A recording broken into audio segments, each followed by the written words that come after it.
ሁሉም እኮ የየራሱ መንገድ አለው የሚወደድበት አይደለ? ሁሉም የየራሱ ተስተዋለው የሚወደድበት። ስለዚህ ሀይሚን ከሌላ ሰው ጋር እያወዳደራችሁ እርስ በርሳችሁ የምትጣሉ እርስ በርሳችሁ የምትባሉ ሰዎች ግን በጣም ታሳዝኑኛላችሁ። እውነቴን ነው የምላችሁ። ሁለተኛ እሷን አታወዳድሯት ከሌላ ጋር። ምን ነካችሁ? ቲክቶክ ላይ ጡል ስል የሆነ ቦታ ግኝት ታረኳት የሆነች ልጅ ጋር የሆነች ደርባብዬ ልጅ ጋር የሀይሚ ትክክለኛ ጓደኛ ልበል ታላቅ እህት ልበል ምን ልበል ባይዘወይ ልጅቷ ስታይሏ ያስታውቃል። ደስ የምትል ይመስለኛል የናቲ አውቶሞቲቭ ሚስት ትሆን እህትሁን ዘመድ አላቅም ብቻ እና እሷ ቤት ገብቼ ገና አዲስ ቲክቶክ ነው የተከፈተው እና እያንዳንዱ እንትን ውስጥ ሀይሚ ያለች ኮሜንት ምናምን እያደረገች ማለት ነው እና ሪፖስት እያደረገችላት ምናምን ነው እና የናቲ ብቻ ግን የዛ የህፃኑ ልጅ እናትም መሰለች። ደስ የምትል ደርባብዬ ሴት ናት። እሷ ቤት አገኘኋት ሀይም ሻዬን ማለት ነው። ቆንጆ የኔ ሚዲያ መሪ ማለት ነው። ቡቡዬም እንደዛው ደግሞ ጦል ስል የሆነ መልእክት ሪፖስት አድርጓልና መልእክቱ ግን በጣም የሆነ እንትን ይነካል ታውቃላችሁ፣ አይምሮ ማለት ነው። ከዛ ደግሞ ሌሎቻችሁ ደግሞ ሰሞኑ ቲክቶክ ላይ ያለ አጀንዳ እኔ የሚገርመኝ ግን ማለት ነው ለጨረቃ ፋሚሊ አንድ ምክር ለምከራችሁ ከእናንተ አውቄ አይደለም ግን እኔ በበኩሌ ሀይሚዬን ከማንም ጋር አላወዳድራት አልችልም። ከማንም ጋር አላወዳድራትም። ምክንያቱም እሷ ለእኔ ልዩ ለየት ያለች ሴት። ያ ማለት ሌሎቹን እጠላለሁ ማለት አይደለም። ጭራሽ እኔ ለምን እንደሆነ አላውቅም። አይምሬ ውስጥ ያለው ነገር ሌሎቹን እጠላለሁ አይደለም፣ እወዳለሁ፣ አከብራችኋለሁ። ግን ለምንድነው ሀይሚን ከሌላ ጋር የምታወዳድሯት? አታወዳድሯት፣ በቃ አታወዳድሯት፣ ተው አታወዳድሯት። ለምን መሰላችሁ? አሁን ከኛው ቤት ራሱ ከዚሁ ከጨረቃ ፋሚሊ ራሱ እኔ ብዙ ሰዎች አይቻለሁ። ማለት የሆነ ማስመሰል አይነት ነገር ማለት ነው። ከዛ የምንወደድ አይነት ነገር አለ። ግን ደግሞ በዚህ መንገድ አይደለም። ሀይሚን በማወዳደር አታወዳድሩ። ሀይሚን በቃ ከሌላ ሰው ጋር ሀይሚን አታወዳድሯት።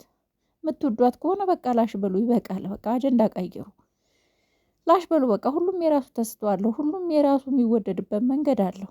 ስለዚህ በቃ ከሌላ ሰዎች ጋር ከሌሎች ቲክቶከሮች ጋር አታወዳድሯት። እሷን በቃ ተዋቸው፣ ላሽ በሉ። በቃ ለምን አጀንዳውን አትቀይሩም? ምክንያቱም እዛ ጋር ሀይሚን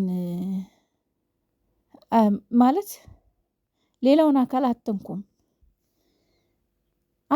በቃ ሌላ ሰውን ሁሉም ደግሞ የየራሱ ተሰጥቷል የሚወደድበት። ገባችሁ? ስለዚህ በተለይ ደግሞ ሀይሚን የምትወዷት ሰዎች እባካችሁ ሌላ ሰው አትንኩ። በቃ አትናገሩ። ከሌላ ሰውም አታወዳድሯት። እሷን ተዋት በቃ። ምክንያቱም አሁን በሌላ ሰው አንጻር ሁሉንም መውደድ እኮ ይቻላል ውዶቼ። ሁሉም እኮ በየራሱ የምትወዱበት የራሳችሁ የሆነ መንገድ አለ፣ የራሳችሁ መስፈርት አለ። ሰውን የምትወዱበት በቃ ሁሉም በየመስፈርታቸው ውድዷቸው፣ ግን አታወዳድሯቸው። በቃ ማንም ከማንም ጋር ሊወዳደር እኮ አይችልም። ዝም ብላችሁ ነው የምትለፉት። እርስ በርስ ራሱ የምትጣሉ ሰዎች አላችሁና ይሄ ሁሉ ያው በዚሁ ምክንያት ነው። ግን ማንም ሰው ማንንም የመውደድ መብት አለው። ማንንም የማሞገስ መብት አለው።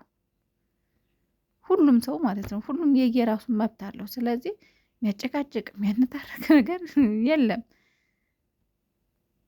ስለዚህ እኔ እንጃ ብቻ የሰሞኑ ነገር በጣም እየገረመኝ ነው። ኳሺ አሮጊት አለች እዚህም ጨረቃ ውስጥ ማለት ነው። በቃ እንደ ሴትዮ አሁን ሴትዮዋ የሆነ ነገር እኛ ለመሳደብ ከፈለገች ቄጦን ውዝውዝ ታደርጋለች። አይኖም እንደ እባብ ታደርጋለች። ከዛም በኋላ ልኩሶ ታደርጋለች እኛን ማለት ነው። እንደዚህ ናችሁ አሁን እናንተ አንዳንዶቹ ማለት ነው። ካላስጨርሻለሁ ነው ግቡ አፈር ብሉ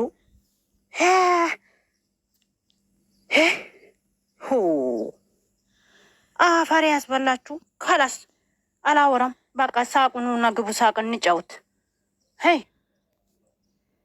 ኑ እንጫወት። ካላስ የአባቴ ልጅ አይ በሚጭ ነገር ምንድን ነው የሚያስቅሽ? ነው ጉቦ እንጫወት ያለ ጋይስ ኮፕሊንግ አድርጎ ሄዱበት ይመች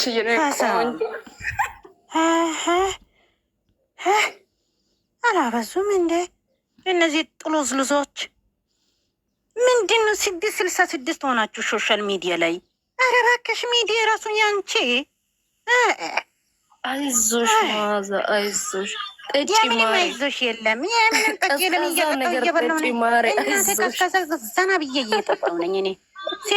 አንቺ የራሴ 666 እኔ ትዳር ሰው ነኝ እኔ የልጅ እናት ነኝ። 666 አይደለም።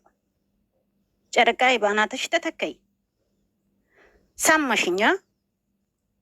ሁ ይህ ንግስቶ የቺ ናት። ንግስቶ ይቺ አይደለችም። ሃይማኖት ታደሰ ወይኔ ሃይማኖት ታደሰ ተማራለች እኮ። እያንዳንድሽ እሷን እየጠበቀች ብለሽ ነው የምትዩ፣ ከኔ ጀምሮ ማለት ነው። የት ነው የምትዩ? የትም ሄጄ እኮ የለም። የት ነው ፏፋሽ ነው የምትዩ? አዎ ሃይማኖት ታደሰ ማለት ሃይማኖት ታደሰ ማለት የሚዲያ መሪ፣ ለሴቶች ለወንዶች መሪ። ሁሉም መጥቶ እኮ ቪዲዮ ላይ ጎቶ ሃይሚ ብሎ ካልጠራ እኮ ቪዲዮ አይሰራም ለነሱ። አዎ ለዛ ነው አሁን እሱ አንድ ቀን ጠፈች፣ ሚዲያ እኮ ጸጥ ነው የሚለው። እሷ ስትመጣ እኮ ቲክቶክ፣ ዩቲዩብ ሁሉም እኮ መንቀሳቀስ እሳት ነው የሚያወርደው። አይጥሩ ንግስት ናት እሷ። አይጥሩ ሃይማኖት ታደሰ ንግስት ናት። እንዴት ነገሩ?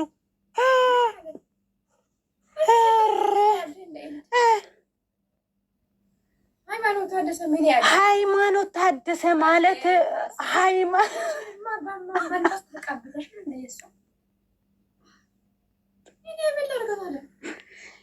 አንቺ እኮ አይደለም እኮ የሆነ አንዳንድ ሰው የሚያወሩት እኮ አሮጊቶች አሉ።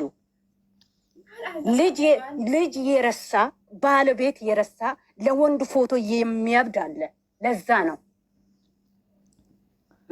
የአባት ልጅ አውሪና ሳቁ እናንተ የሽቅባ እች ልጅ ማለት ነው። እንደኔ ትከን ብላ መታ ነው ላይቭ ገብታ እንደዚህ የሆነችው ማለት ነው። አንዳንዴ አለመናገርም ችግር ነው፣ መናገር ይሻላል። አሁን እሷ እዚህ ጋር ውጥት አለላት ያለች አያችሁ። አወራሯ ደግሞ በጣም ነው የሚያስቀው። በጣም ነው ደስ የምትለው። እንዲሁ ድብን ብላ መታ የውስጧን ራሷ ቤት ላይ ሌላ ቤት ላወራ ብትል አያስፈሯትም። በጣም ይገርመኛል። ለምንድን ነው የምታወዳደር? ማለት አሁን ይቺ ልጅ ወይ ነው ሌላ ቦታ ሄደው አይሚን ከሌላ ሰው ጋር ሲያወዳደር ቆሻሻ ላይ ይጣልዋ። ምን አገባኝ እኔ